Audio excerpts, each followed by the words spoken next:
Let's get started. I'm super excited to talk about the topic that we have slated for today. So, first of all, just want to say hello and thank you all for meeting us here at the halfway point of this very spring-like week. Today, actually, well, tomorrow technically, but we'll just say today marks our 1 year anniversary since we launched this series, Wellness Wednesdays. And we are so proud to see where it has taken us collectively and individually. We've learned so much together from learning about, now I'm drawing a blank. we've done so many touch therapies as immune boosters, Ayurvedic medicine, adrenal fatigue. That was another hot topic. And so I'm excited to see how this continues to shake out. We have so many experts from within the walls of Northwestern Health Sciences University, with stories to tell, insights to share, experts to leverage, like in today's session. And today, for instance, that marks our first family-oriented, kid-forward session in our Wellness Wednesday catalog. I'm Jamie Korf. I'm your host for Wellness Wednesdays, and I will be in conversation today with Dr. Ann Spicer. She is a chiropractor. She's a practicing clinician at the Bloomington Clinic, which is on site on campus. It's open to the public at Northwestern Health Sciences University. And she is a chiropractor who specializes in pregnancy and also in pediatric care.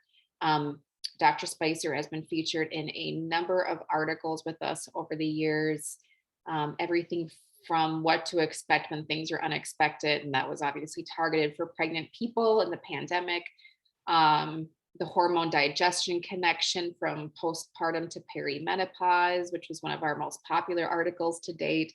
And she's also done one about natural care for moms and babies. And today she will be touching on how to detect stress, even when your child isn't consciously aware that it's happening, in your children, in ways to approach the conversation of managing stress. And to kind of round things off, she will also cover at-home treatments and personal recommendations. In today's age, none of us are spared from the effects, of the climate and of the news cycle. No matter our level of resilience, there's a lot going on. And while adults, like us, we can independently, figure out our own coping mechanisms, and we can be proactive in taking care of our mental health. It's an entirely new ball game, when the teeniest members of our family are experiencing stress and anguish in their own ways. With the way that schools have been disrupted by the pandemic, all the sicknesses that have cycled through preschools and elementary schools and so on. There's been a lot of changes in routine. There's been loss, changes in futures and in visions, and changes in friendships. This isn't news for any of us, but these cumulative changes can feel really colossal, and too great of a weight to carry, not just for us, but for the little people in our lives. And that can cause behavioral changes, a sense of hopelessness, and so much more. So with Dr. Spicer's help today, we will learn how to properly nurture our children's mental health and help them sort of compartmentalize their stressors so that they can identify and verbally articulate their feelings and also safely experience their feelings. So before we get started, we would just like to plug our friends and our colleagues at Northwestern Health Sciences University. They are the leading chiropractic school in the Midwest, but there's so much more than that. They offer an array of educational programs that lean into integrative, very person-centered healthcare, and their Bloomington Clinic is open to the public. Like I said before, they have services that you can take advantage of, like acupuncture and cupping, Chinese medicine, massage therapy, and so much more than that. Their faculty and providers are true experts in the industry, and they are truly leading the way for natural health and sort of revolutionizing the ways in which we think of healthcare. So with that, I would like to welcome today's guest, and that's Dr. Ann Spicer. Welcome, Dr. Spicer. Hello. Oh, it's so good to see you. Good to see you too. Yes. Great introduction, Jamie. Thanks. Yeah, of course. We have featured, like I said before, Dr. Spicer in a variety of articles, and her knowledge is truly mind-bending to normal humans like myself. Like, I just feel like you've covered so much, Dr. Spicer, and it's so good to put a face to the name, because that sort of humanizes your voices and those experts to our audiences. And we have a pretty loyal legion of Be Well followers and readers. Yes. So this is super great. And we're excited to talk about, like I mentioned before, this is our first time where we're truly highlighting, it will be relevant to adults, of course, but highlighting mental health in children and the silent signs of anxiety and stress and so on. So I'm going to get started, Dr. Spicer, with questions, unless you wanted to bring anything up. No, I just want to say that I'm anxious about this talk. Okay, that's good. I'm feeling anxiety. So one of the things I did for myself was I put myself in my happy space. This is the place where I get to work with the kids. Yeah. This is where we check and do adjusting and we talk. Yes. So I had brought myself to my place so my anxiety comes down. I love the Finding Nemo massage / chiropractic table. That is just such a cute addition. And there's also that picture in the background with the what is it, the Spinosaurus? Oh, it's hard to tell, but yes, there's a Chirosaurus adjusting a Spinosaurus. That's so cute. Of course, that would be your happy place. Yeah. Yes. Oh, I love it. Well, good. I am anxious too. But this is also my happy space. This is my domain. And I always feel like a better version of myself in here because this is an actual true designated office space. And I've never done that until this year. So yay. So starting things off. Good things come from this year. Dr. Spicer, I want to let you know that there were a couple of questions that were submitted prior to our presentation today. And one of them was from somebody who said that they have two preschoolers, ages 3 and 4, and they're looking for tips for kids that might be too young to really tell you what's up. And that actually aligns with one of the first questions that I had. And that was, at what age, generally speaking, do children often exhibit signs of stress or anxiety? Yeah, I think that's an awesome question. And because I work with children and I've worked with children for 30 years, I've seen babies be stressed as newborns. And those of you who've had newborns understand that they cry sometimes and you're not really even sure what it is. And so when you can't meet that need for them, that's a stressor for them right away. So they can become anxious when the need isn't met repeatedly, but that's a stressor for them. So even newborns can be stressed. But as far as anxiety goes, we usually don't see that until toddlerhood, age 3, 2, 3, when they're having more tantrums. This can actually be a sign of anxiety, just irritability, clinginess, weepiness. Those can be signs of anxiety that we see in the younger children.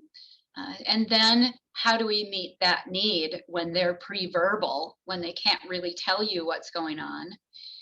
It really is a mystery to us, and we really have to work to find what is it a situation that they're in? Is it a time of day?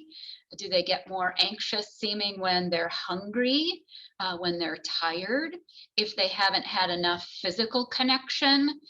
There's a great book called Love Languages, and it looks at your child. Does your child enjoy, how do they feel loved? How do they feel fed? Do they feel that with touch? With quality time, with words of affirmation. So there's 5 love languages, and identifying what that is can actually help your child and any relationship that you have. It can help you in any relationship to help that person in your relationship feel loved if you meet their love language. So helping to identify that in children is something that we know as parents. We just have to observe, when is our child most calm, what do they seek out from us, and then trying to meet that need will help those pre-verbal kids calm down and maybe be able to manage their own stressors. So, Dr. Spicer, you had mentioned that there are signs of stress in newborn babies, like Mhm. detectable signs of stress. And I'm wondering if you know the answers to this. It's kind of a multi-pronged question, but one, is that something that's normally, can that be, how is that influenced? Like, how does something influence what makes a baby beyond the obvious of living in a womb for 10 months to, living in the outside world? But do we know what could potentially cause that? And also, if they are showing signs of stress, does that always mean that that's going to stick with them through, toddlerhood and so forth? Yeah, so that great question. In utero, all the baby's needs are met, right? They get food, they're sheltered, they're temperature regulated, they're in contact with their mother. So all of their needs are met in utero. And when they leave the womb and they're now in this world, then they have to find a ways to get those needs met. And so our bodies were designed for survival. And one of the ways that babies achieve that survival is to make themselves known.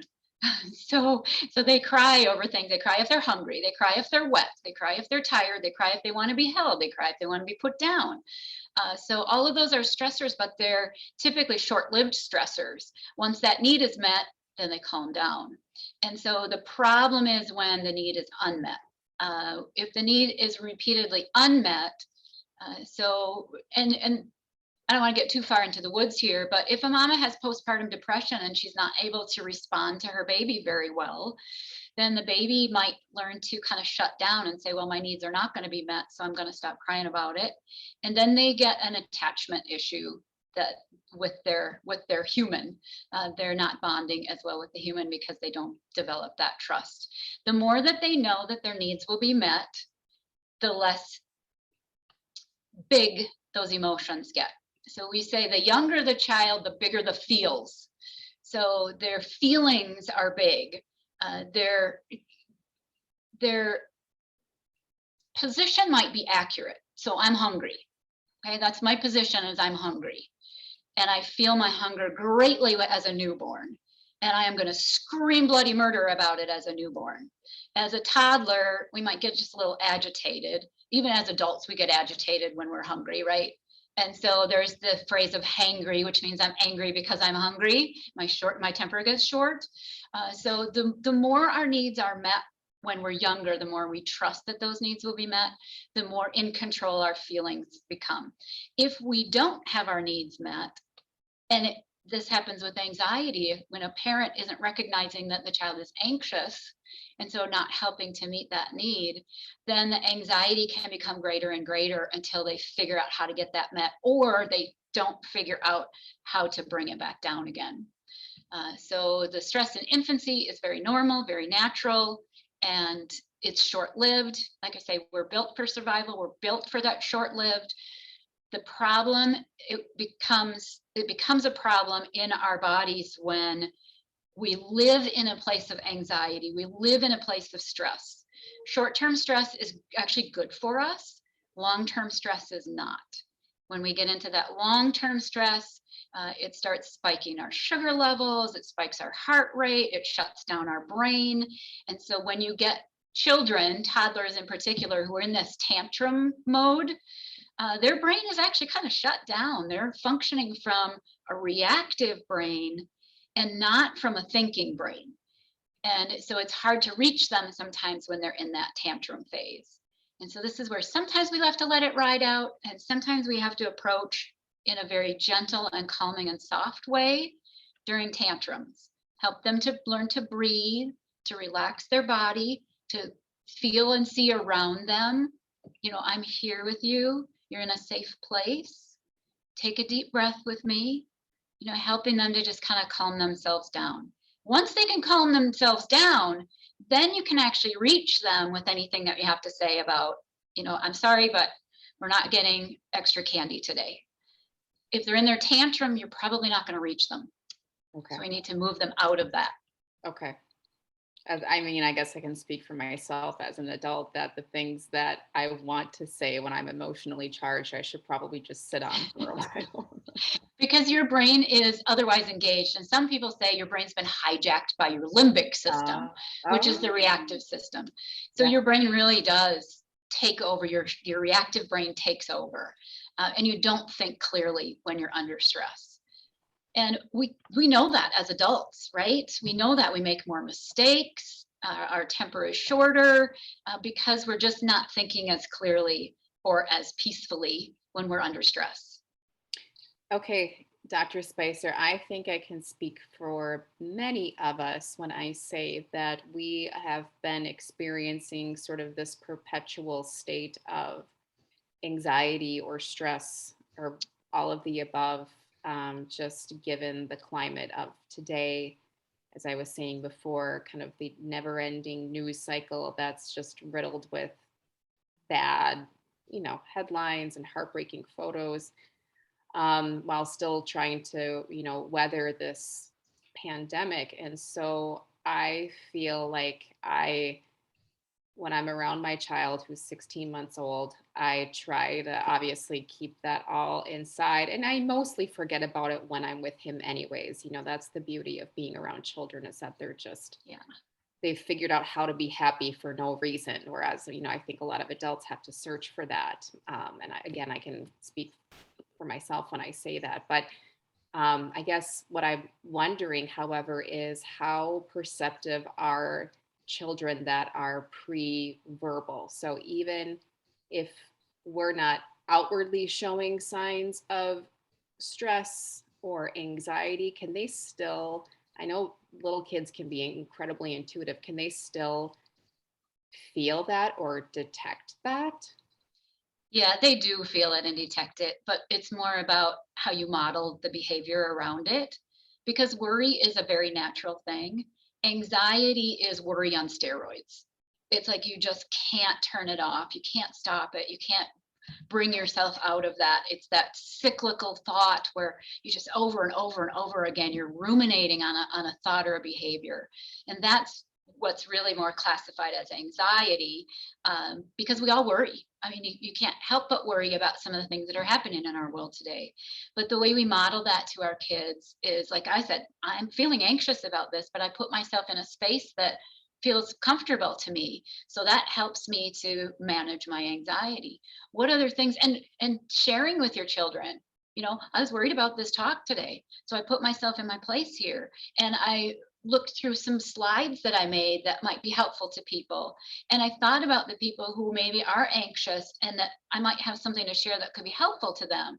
So I sort of moved that a little bit. And now, am I anxious? I still might be a little anxious or maybe a little worried, but I'm not ruminating on that. I've learned some skills to help manage that.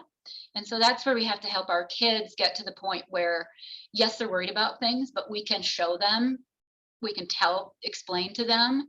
I'm a little worried about going to the store today because I'm not sure the food that I want is going to be there. But if it's not, that's okay, because I'll find something else that I want.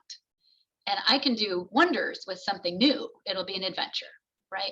Oh, I like So that. when we hear about financial issues, we can talk about that with our kids in a way that helps them to feel safe about it. When we talk about illness, we can do that in a way. I worry about COVID. I worry about that. But I know that I can eat really well. I can take my vitamins. I can wash my hands. I can wear my mask. Those are things that I can do to help keep me safe and to help keep you safe at home as well. So we can talk about that in a way that frames it for them in a manageable package. Sure. So showing them that in a situation where you feel um, like you've lost all control, there are still things that you can do to give you a little bit more agency in those different scenarios. I love what you said, Dr. Spicer, about the right food not being at the grocery store. I mean, yeah, simple things like that, and kind of a reframing of the mind. And I think that's just beautiful for, I mean, my 16-month-old, he talks, but it's like, a boo. Yeah. I love that banter at that age. It's fun. Yeah. He sounds like I always call him a minion because that's exactly what he sounds like. But he started temper tantrums, and it blew my mind because in my head, I'm a first time mom. I thought that doesn't come until babies are 2 or 3. And here's my 16-month-old upset that I put the baby gate up and falling to the ground and, just slamming his extremities over and over again. Yeah. I just intuitively, sort of reactively wanted to be like, what's wrong with you? But I sat down so that we could be eye level. And I tried to I knew he wouldn't really understand what I was saying fully, but I know that, babies and kids can sort of, they're perceptive.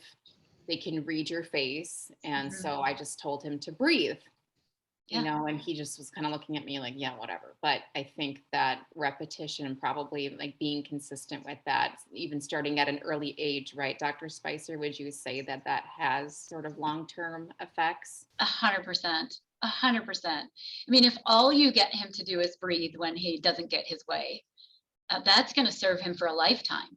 That he can just breathe, because breathing, we know that deep breathing actually stimulates parasympathetics, which is relaxation for the body, right? So that deep breathing has been shown, and it's an exercise that people do with anxiety, is deep breathing.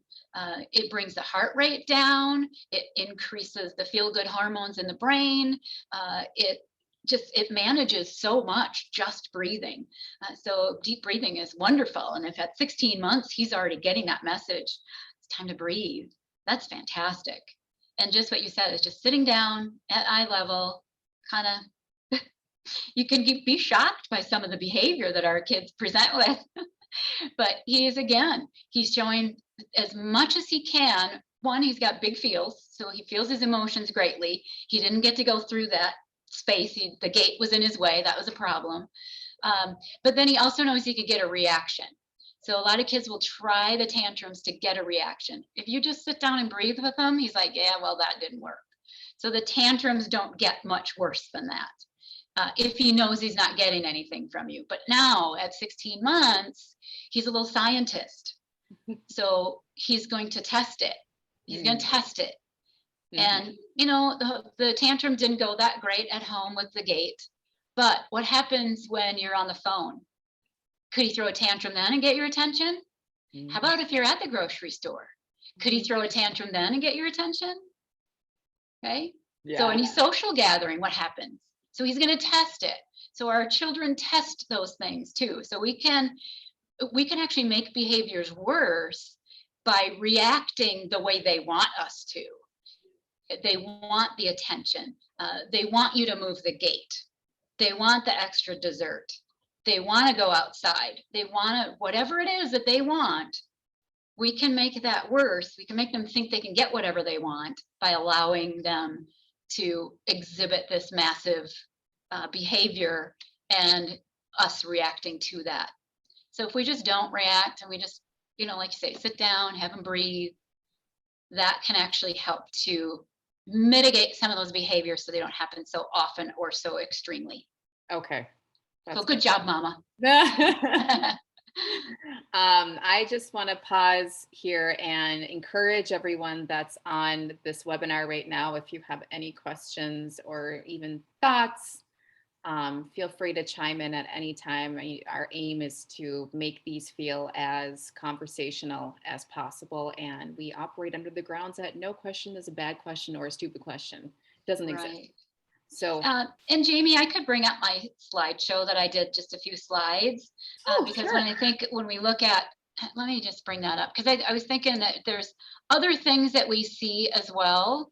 Okay, so in younger children or even in older children, so our teens, what about our teens who are anxious and don't talk to us, right? So what does that look like? Anxiety is up across the board. It's across the board. We see anxiety more commonly in girls than we do in boys, but everybody is susceptible to anxiety. And when we look at our high school students, that anxiety can actually predispose to depression. So much so that we've got about 30% plus of our high school students experience extreme sadness and hopelessness, which we have seen over years of time. We've seen suicide rate going up in our high school kids. And this may be something that happens earlier, that we're missing some anxiety that then leads into depression, that then they don't know how to handle it. So working with our kids at 16 months of age really is helpful for them to learn some skills when they're presented with uncomfortable feelings. What do they do with those? So I think this is an important thing for us to start with our children, but we need to be aware that this can happen at any age. And the things that we see in the kids are the tantrums, and especially tantrums when they are done tantruming. So the tantrums are really classic between that 2 and 4 age group, and then they kind of fade away. But if we're starting to see our 6 or 7-year-old throwing tantrums, you need to consider that they might have some anxiety creeping up. Tearfulness, clinginess, and new onset again of sleep difficulties or bedwetting, more new onset. If they are starting to have nightmares, they might not be able to explain the nightmares, but they wake up and they're afraid and they don't really know what that is. And then if they're fatigued, of course, it might be because they're not sleeping as well at night. If they're having difficulty falling asleep, or they're waking frequently, having those dreams, even just with normal sleep, with good sleep, fatigue is an issue with anxiety, because anxiety is exhausting. It's just exhausting to be anxious and worried all the time. So that's an exhausting thing for the kids. Again, you can read those, tummy aches. As we get to the older kids, procrastination, a new onset of procrastination, or not wanting to spend time with their friends, not being willing to try a new sport, a new hobby, a new activity, kind of closing back, pulling in. That may be signs of anxiety for them. And we do see anxiety a little bit more prevalently in people who are high achievers, perfectionists. Then they tend to escalate that and tend to be a little bit more concerned about their performance. And that's a problem too. So if you see some of these things, it's important to help identify what that's coming from in your kids. So just as an example, a little boy, a 5-year-old, started getting super clingy with mama, and he did not want her to leave the house. He's like, no, you can't go without me. And she said, honey, I'm just going to the store. And he would literally grab onto her leg and not let her leave the house. And he would sob and sob and sob. Just terrible. And so we were talking, he was here, and mom said, let's go to the chiropractor and see if there's any help there. Well, I don't know that what I was going to do was going to be helpful to him, but in conversation, he said, so what happens if mom leaves the house? What's your worry? And he said, I'm concerned that she'll never come back. Oh, okay, that's very scary. Yeah. Has that ever happened before? So now I'm kind of getting into a technique that we can use. There's 2 ways to look at this. I think I have it up. Do I have it up here? Okay, we'll look at it in the freeze mode. I use the CCC, and we'll talk to you about this. So the freeze is take a minute and breathe. And that's for the parent facing their child in a tantrum, and it's also to help your child with their breathing. And then we say, what is your worry? I'm worried my mom will never come back if she goes to the store. So then we acknowledge, gosh, that's a really scary thing. That I get it. That's really scary. So let's evaluate. And this is where I use the C a little bit more. So I'll talk about this next. But evaluate is once you're calm, you think of a creative solution. But I'm first going to say, let's evaluate your concern. Is it realistic? So I asked him, has that ever happened to anyone that you know? And he said, yes. Who did that happen to? He said, it happened to Grandpa. He left the house and never came back. And I haven't seen him since, and I'm never going to see him again. Okay. So Grandpa left. He ended up dying of COVID. And so now this little boy is scared that if his mom goes to the grocery store, he's never going to see her again. Is that a realistic worry? Not really. in his eyes, is it a realistic worry? Yeah. So what are we going to do about it? Let's think of some creative solutions. So how would you feel if mom went to the store and video chatted with you while she was at the store? How'd that feel? How would you feel about giving mom your list of things that you want at the store, and she can go get those and she'll be back in a designated period of time? She's only going to get a couple of things and she'll be back real quick. And we went through some solutions. They tried a couple of things, and then they ended up having some psychological therapy with him. He did some play therapy with a psychologist, and only 2 sessions of that, and he was doing fine. Oh, So wow. we can look at that and use our strategies at home, and if they're not working, then we seek professional care.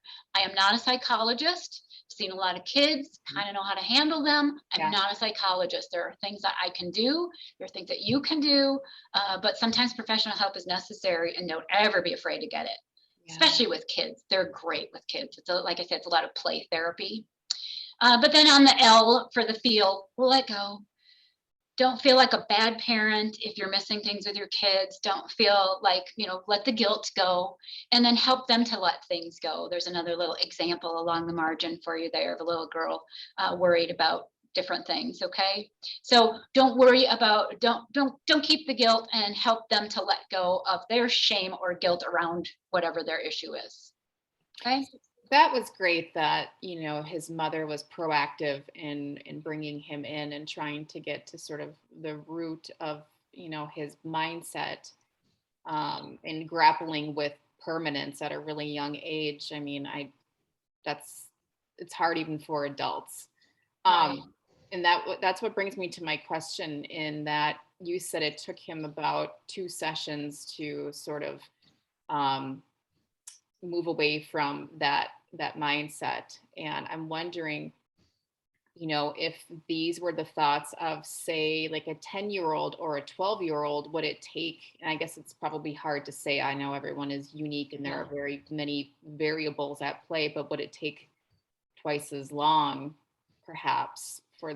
It's very individual. Same with the chiropractic care. So in adjusting children with anxiety or humans with anxiety, we do actually, again, stimulate that parasympathetic. So it helps them come down a little bit from the effects of their anxiety. It doesn't fix their anxiety, but it helps them come down from the effects a little bit.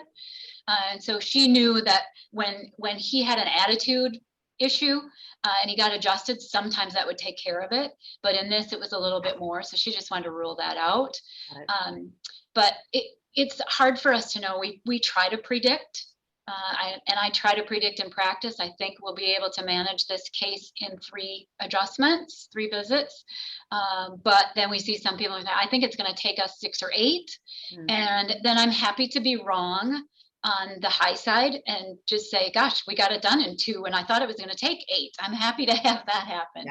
Not as happy to say, I thought we were going to be done in 2 and here we are at 8 visits and we're still struggling. There's something else at play. And so doing that professional care through psychology is really helpful. Early intervention just seems to be key. Early intervention. So I'll show you my favorite one, which is a little bit quicker, is the CCC, is catch, consider, challenge. Catch your thoughts.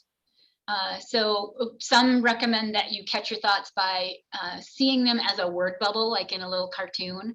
What is the thought that you're saying over and over? What are you worried about? How do you encapsulate that? And this is for a little bit older child.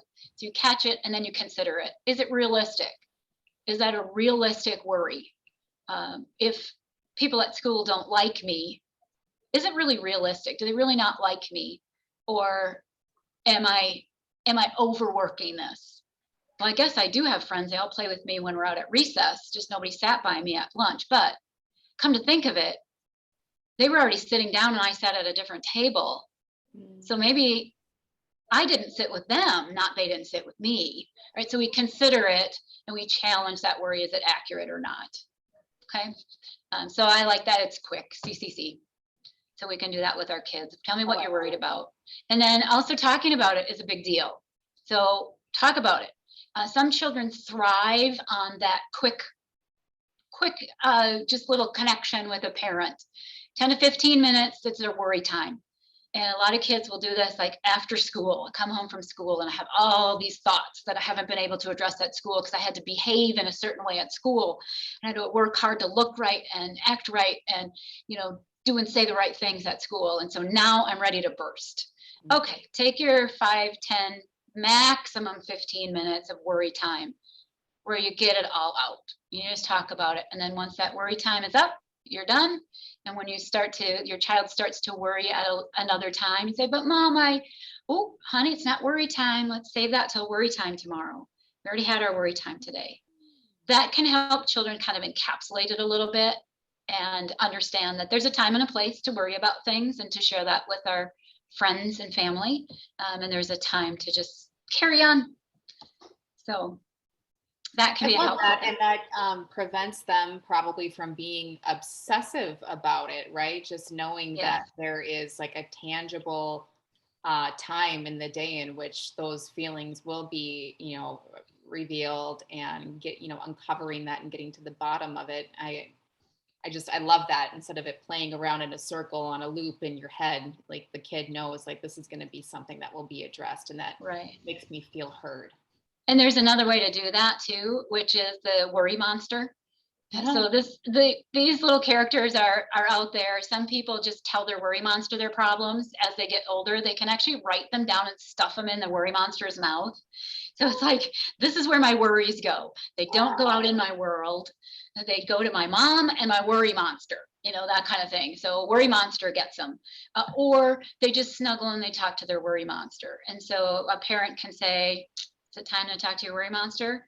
Or, ooh, worry monster's coming out. Do you need to put him back in his place? So they can visualize something. It gives them something tangible to think about as a worry. Another thing that we can do here too is a worry box. So when you don't have that worry time necessarily, or that's not enough for the child, creating that worry monster or worry box where they write them down and put them in the worry box. And they can do that even if they can't write yet. They can talk it into a little piece of paper. They can tell the paper their worry and crumple it up and stick it in the box. So there's ways to do that. And then they can design it the way they want to. Sometimes that's super helpful. There's some more robust things out there. There's the worry monster, kind of a worry pal that's like a it's a larger weighted stuffed animal, a plush toy that's weighted. Worry vests work great for animals that are worried. So they're a weighted vest that we put around animals. Those work also well for children. A weighted vest or a weighted plush toy can be helpful to just do that, just that contact, and they get a broader contact with some compression that actually helps with that anxiety as well. But the robust one here that I was thinking about is Whittle the Worrier. Super cute. He's a talking doll. And so he will talk and he will say, oh, it's time for deep breathing. Let's breathe together. Or as I was on the slide before, like, let's change our what if to what is today, and so Whittle kind of helps reframe things for the kids when mom and dad can't be around all the time. So that's a super nice little toy for them to have if they are a chronic worrier. Sure. Super nice. Wow. That's so cool. Is that something that you could just get at like Target, or is this something that you would need to? I've only seen it online. So I did put the Go Zen is a website that has all kinds of relaxation toys for adults and children alike, but relaxation. So even just relaxing, how does a child relax? How do you teach your child to relax? Deep breathing is huge. It's a wonderful thing. Just being present with their body. Tell me how your body feels. Can you relax your shoulders? So we all could use this, right? Can you relax those shoulders that seem to be coming up high? Let's just stretch our neck a little bit. So do a little stretching. Now feel your neck. Does it feel better when you stretch it? Do you still feel tightness? Let's stretch it some more. So they can get present with tangible things instead of, it gets them out of their head and gets them into this space. Where are your feet on the floor? How does the floor feel? Does the floor feel hard or soft? So present mindedness, mindfulness is about being in our space and not letting this take off on us. Okay. Anxiety is very much living in the future or the past. Is that right, Dr. Yeah. Spicer? Yes. And it's mostly living in the future. It's always the what if, what if I need to do, nobody's going to, what happens when, how about what? So it's typically the future. And so just helping them be present, or helping all of us be present, helps reduce our anxiety. And I know I have a little bit on the panel there, but it's always, and we talked about it earlier, just helping them children to understand that they have a responsibility for their own anxiety and for the way they behave in a world that's unpredictable or uncontrollable. They still have control over their own behavior with that. And so they can make a choice as to how they react to a certain thing. And so helping them to understand that they've got some control, they've got some responsibility, also gives them power over their anxiety. Great. And then I can carry on if you want, because I've got some other things like books for the kids. So sure, there's lots and lots of books. There's lots of books out there for kids. So just reading books to the children that make them understand that they're not the only one in the world who worries, and that there are some strategies. So there's different strategies for that. And you can see there's some different age groups on these books, up to the teens. Sometimes with your teens, it might be an audio book that you play in the car when you're driving to school or sports or grandma's. Mm-hmm. And so they hear it because they're with you, because they won't read the book. As a teenager, they might be, I don't want that. I don't need that. Mm-hmm. But if they can hear it and you're with them, sort of in it, that cars are awesome for teenagers and parents. You learn a lot about your child. You get to bond with your child in a car. So be the designated driver for all of the sporting events, because it's just a great time to spend with your kids. And then some supplements too. So foods, you're always going to want to stay away from sugary foods that really just do not serve any part of the body or brain well. But also supporting things that do help calm the body. B complex is great. So you're going to get that with your dark green leafies, nuts and seeds. You'll get some Bs, whole grains. Using an individual B vitamin like a B6 is not nearly as helpful, and actually can cause you to overdose on a B. But using a B complex is great.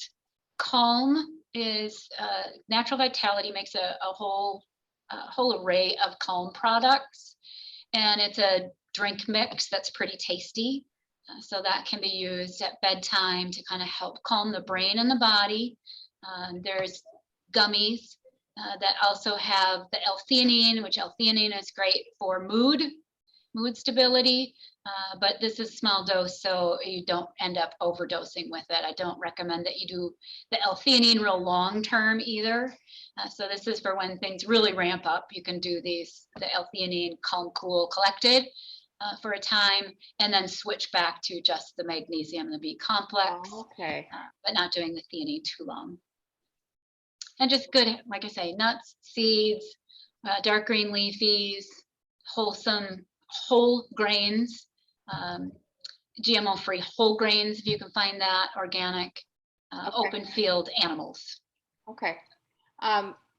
Dr. Spicer, can you explain why sugar is a trigger for anxiety or symptoms of anxiety? And does the same go for processed foods? It's more about, with the processed foods, it's more about depleted nutrition. In the processed foods, you just get less nutrition. Got it. In the sugar, you're actually changing the way the brain functions. You're changing the adrenals. And remember when I said early on, one of the things that happens with chronic stress is you get a glucose dump. You start to get sugar purging through the body because the reason for that is that when we go into this anxiety mode, that's our fight or flight mode. Fight and flight is a survival mechanism. It's fantastic when we're in fight or flight. So we need that sugar rush to get our bodies going if we have to run from, the proverbial saber-toothed tiger. Okay, so genetically or historically speaking, we look at that and say we need to have that surge. And then what also happens is all of the energies is going away from the thinking brain and into that reactive brain. All of the energies is going into our limbs and our heart and away from our digestion. And so we're going to lose digestive capability. So kiddos with tummy aches and digestive issues, that can be an anxiety sign because their body is diverting energies into the fight flight mode chronically, and they're not able to digest and they're not able to think. And so sugar just sort of increases that. Sugar also upsets the balance of bacteria in the gut, and the gut and the brain are intimately connected in mood, in immune system, in pretty much all function. We have to have a healthy gut to have a healthy body. If you have an unhealthy gut, you are going to struggle to have a healthy body no matter what else you do. So keeping that gut strong by minimizing that sugar, keeping up good bacteria. So even probiotic is actually really helpful for mood stability. So doing a children's probiotic can help with mood. So I would add that to the mix as well. There are a few other things depending on the child and what they need. But these 3 things and maybe a probiotic would be top of the list. Okay. And from a small child perspective, we have, I'm forgetting the name of the brand. I think it's Culturelle. And they have individual packets that contain probiotics, and you just mix it in with baby's drink. And right. Culturelle, and comes there. You can get powders, you can get liquids. We have a powder here that's a broad spectrum. So Culturelle is only a single strain of the bacteria, which is a dominant strain in kids. But I like a broader strain because we have hundreds of healthy bacteria in our gut, and those need to be kept in good store because they're the ones that fight off the bad bacteria. They're the ones that keep the yeast at bay so we don't get that overgrowth of yeast. Anytime you do an antibiotic, it strips all the bacteria, good and bad. And so we need to replenish that after antibiotics. Sugar is going to deplete it. So you're going to need to either decrease sugar or use a probiotic. And in my opinion, both are really necessary. Okay. So get rid of the sugar and add that probiotic. It helps restore the gut. And how do we get rid of sugar in kids? Our kids really crave sugar. Why do they crave sugar? Because they're high energy people, and the body knows that sugar gives them quick energy. So making sure that they're getting good protein gives them a longer lasting energy. Making sure that when they have a sugar craving, give them some fruit. See how they do for half an hour. If they're still craving some sugar, yeah, okay. I say this to my adults too. Have some grapes. They're sweet. They hit some of that sugar craving. And if you still want your ice cream a half an hour later, go ahead. Don't deprive yourself, but don't make it a routine. Right. Most of the time when you get that sugar fix and you wait a half an hour, you get your fruit sugar fix. After a half an hour, you're like, yeah, I don't really need other sugar. I don't need processed sugar. I got my kick. I got what I need. Interesting. So it takes generally about a half hour for those effects to show. Okay. Yeah, 20 to 30 minutes. So, and that's, that's with our kids too. When they're craving something sweet, give them fruit. And typically I will recommend that kids who are sugar cravers, that they just have ready access to fruit. You have sitting out, you have bananas and clementines and grapes that can sit out for a day, and let them just grab. That can feed their energy without really tanking their nutrition. Is there an age, Dr. Spicer, that you feel kids can have that more natural source of sugar in a safe way? Like at an age that we should begin them on that? Well, I'm not quite sure what you're asking. I would say when I'm saying put grapes and clementines out, those are for kids that are going to choke on it, right? Right. So if you're talking about younger children, so typically what I say is fruit should be a later food introduction, just because they get that fruit flavor, and then that's what they prefer over vegetables, for instance. Okay. So using vegetables as a first food and putting the fruits off till later is a good idea, just to keep them from getting the sweet tooth too soon. Okay. And I would just say, just avoid processed sugars altogether before age 2. Just don't do any of that. And then they can have a cookie or a popsicle or something later, but make sure they get really well grounded with wholesome Right. foods. Right. Because those are going to end up being the foods that they crave. They're the foods that they choose. Not the obligatory foods that mom and dad want to give Right. to them.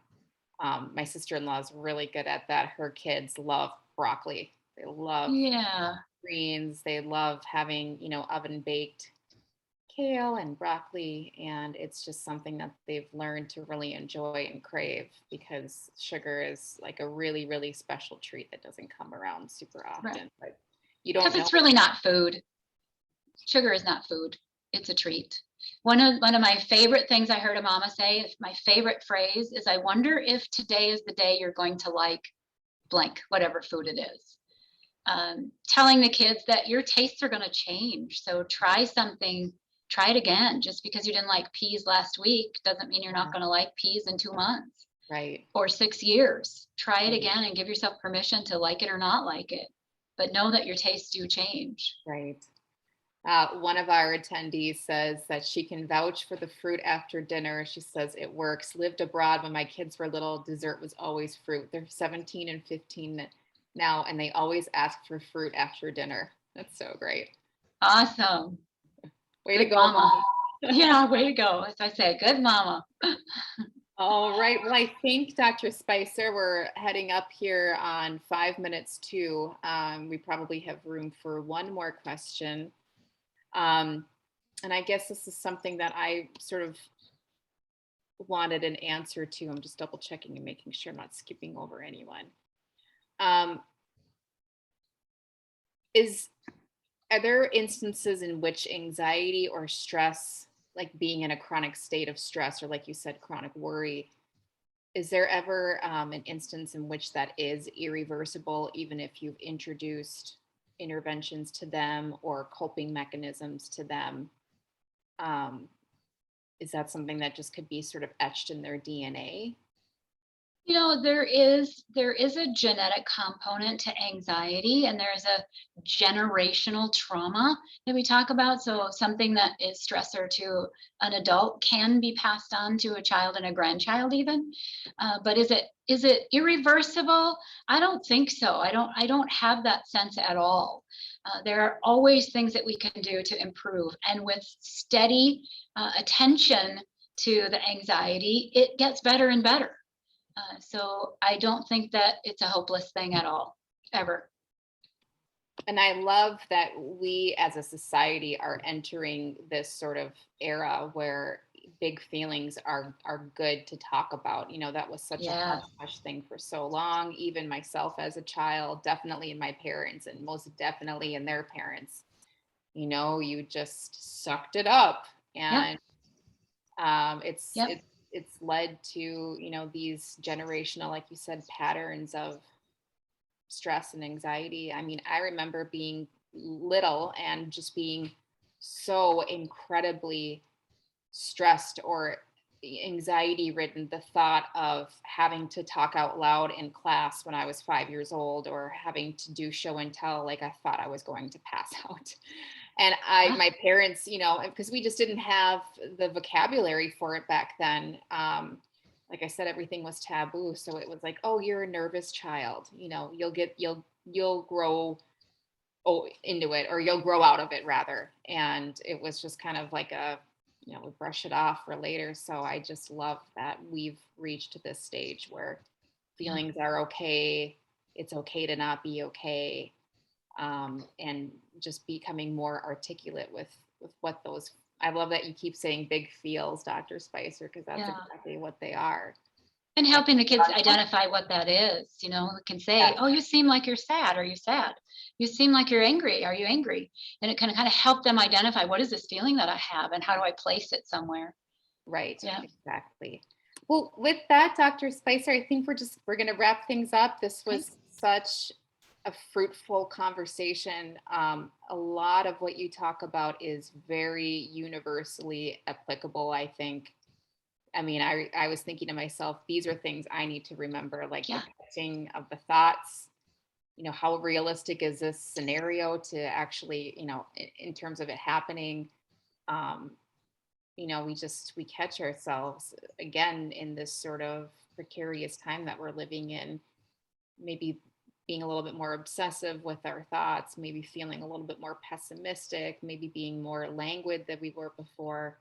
So these are really healthy, good reminders that we still have control and that it's okay to not always be okay, Yeah. just like what we tell our kids. Yes, agreed. And I think the things that we teach our kids are things that we can learn ourselves always. Absolutely. Just about everything we teach the kids or something, a lesson we should have learned or could still learn. That's the great thing about Yeah. being a parent. I've said this more than once, Dr. Spicer, is I Yeah. feel like I am redoing some things. I'm doing some things Yeah. over that I learned before on my own that I maybe failed at in some way or watched and thought to myself, Right. I don't want that to, influence my family, my future children. It's so there's always a chance at, doing better Yeah. for ourselves and for our children. So thank you. Absolutely. Thank you so much, Dr. Spicer. Thank you. Such a It's gem. great to talk to you, Jamie. You too. It was such a pleasure to have you on today. Um, Thank you. thank you. I got it. And for those who, bye, Ann, Bye. if you missed any portions of the session and maybe you want to write down some of the things that you saw in Dr. Spicer's notes, we'll post a recording of this webinar on the Wellness Wednesday landing page. Um, oh, Did you get me? yeah, we're still here. Oh, all right. I'm going. Okay. Bye. Bye, Dr. Spicer. And that'll be up within the next day or so. So stay tuned on that. And then while you're there, you can check out what we have cooking for next month for April. It's always the third Wednesday of the month. Third Wednesday of the month. Next month, we'll be diving into the topic of ADHD. It's a session called Is It ADHD or Is It Just Me? This has become a very popular form of self-diagnosis since symptoms sort of run the gamut. It's usually conflated with stress and anxiety and other mood disorders. So we'll talk to an expert to learn more about what ADHD most certainly is and what it most certainly isn't. We want to once again give a special thanks to Dr. Ann Spicer for the gift of knowledge and gift of time. And last but never least, we always appreciate Northwestern. We appreciate them for sponsoring this great series. Don't forget to sign up. Our door is always open and let us know what you want to hear about in the natural healthcare realm. Thanks so much. Bye-bye.